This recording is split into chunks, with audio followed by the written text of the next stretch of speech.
Heart of Darkness by Joseph Conrad. Heart of Darkness, 1899, is a novella by Polish-English novelist Joseph Conrad in which the sailor Charles Marlowe tells his listeners the story of his assignment as steamer captain for a Belgian company in the African interior. The novel is widely regarded as a critique of European colonial rule in Africa, whilst also examining the themes of power dynamics and morality.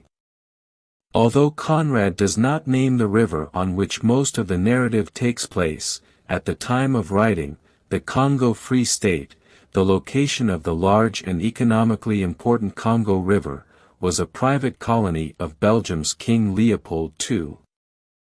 Marlowe is given a text by Kurtz, an ivory trader working on a trading station far up the river, who has gone native, and is the object of Marlowe's expedition. Heart of Darkness implicitly comments on imperialism and racism. Originally issued as a three-part serial story in Blackwood's magazine to celebrate the 1000th edition of the magazine, Heart of Darkness has been widely republished and translated in many languages.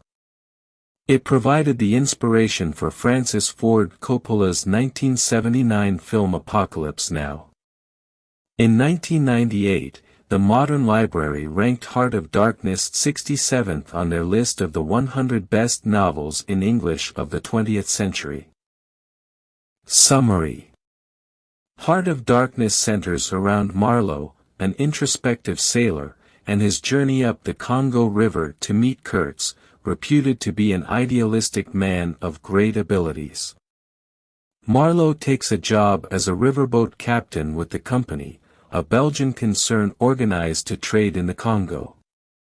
As he travels to Africa and then up the Congo, Marlowe encounters widespread inefficiency and brutality in the company's stations. The native inhabitants of the region have been forced into the company's service, and they suffer terribly from overwork and ill-treatment at the hands of the company's agents. The cruelty and squalor of imperial enterprise contrasts sharply with the impassive and majestic jungle that surrounds the white man's settlements, making them appear to be tiny islands amidst a vast darkness. Marlowe arrives at the central station, run by the general manager, an unwholesome, conspiratorial character. He finds that his steamship has been sunk and spends several months waiting for parts to repair it. His interest in Kurtz grows during this period. The manager and his favorite, the brickmaker, seem to fear Kurtz as a threat to their position. Kurtz is rumored to be ill, making the delays in repairing the ship all the more costly. Marlowe eventually gets the parts he needs to repair his ship, and he and the manager set out with a few agents, whom Marlowe calls pilgrims because of their strange habit of carrying long, wooden staves wherever they go, and a crew of cannibals on a long, difficult voyage up the river. The dense jungle and the oppressive silence make everyone aboard a little jumpy, and the occasional glimpse of a native village or the sound of drums works the pilgrims into a frenzy. Marlowe and his crew come across a hut with stacked firewood, together with a note saying that the wood is for them but that they should approach cautiously. Shortly after the steamer has taken on the firewood, it is surrounded by a dense fog. When the fog clears, the ship is attacked by an unseen band of natives, who fire arrows from the safety of the forest. The African helmsman is killed before Marlowe frightens the natives away with the ship's steam whistle.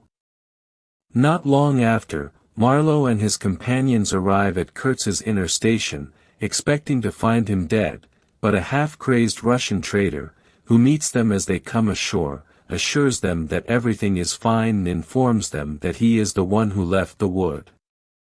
The Russian claims that Kurtz has enlarged his mind and cannot be subjected to the same moral judgments as normal people. Apparently, Kurtz has established himself as a god with the natives and has gone on brutal raids in the surrounding territory in search of ivory.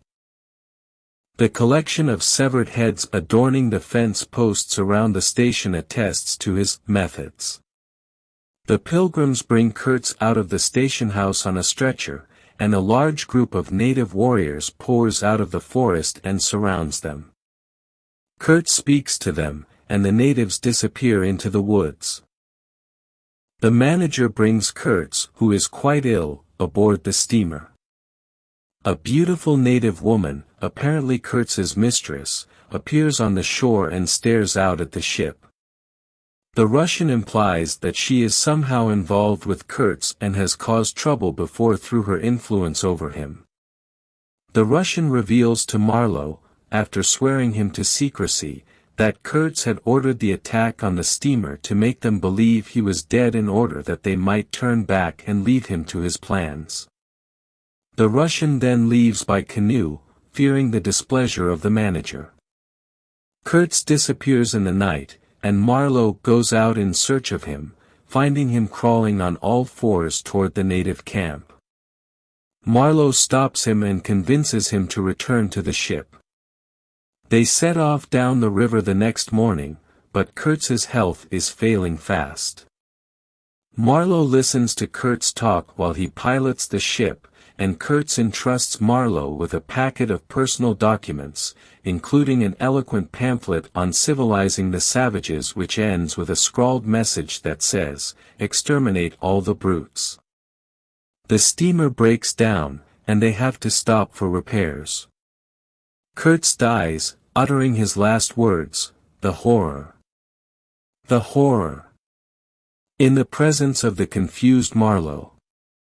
Marlowe falls ill soon after and barely survives. Eventually he returns to Europe and goes to see Kurtz's intended, his fiancée.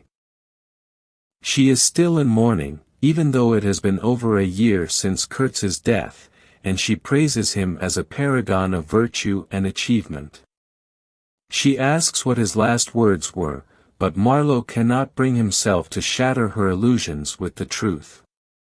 Instead, he tells her that Kurtz's last word was her name.